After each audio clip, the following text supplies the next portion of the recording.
Social मीडियावर काम करायचं ना तर सगळ्यात आधी भीती येते ती लोकांची. आपण ज्यांना ओळखत असतो ना त्या लोकांची आपल्याला प्रचंड भीती येते, प्रचंड दडपण येतं. मला हसतील का, माझी व्हिडिओ बघून ते काय म्हणतील, ते माझ्याबद्दल काय विचार करतील, कितीतरी प्रश्न. म्हणजे त्या लोकांकडे एवढे प्रश्न नसतील ना, त्याच्या कितीतरी पटीने आपल्याच मनात आधी ते प्रश्न तयार होत असतात.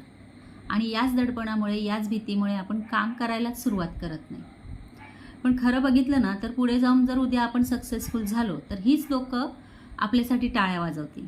हीच लोकं त्यांचं आपल्याशी जे नातं आहे ते सांगतील. ही माझी नातेवाईक आहे, ही माझी मैत्रीण आहे, ही माझ्या एरियात राहते, हिला मी छान ओळखते. मग जर एक सुरुवात केली ना आपण, एक जर पाऊल जर पुढे टाकलं ना तर हळूहळू का होईना कॉन्फिडन्स हा वाढतो.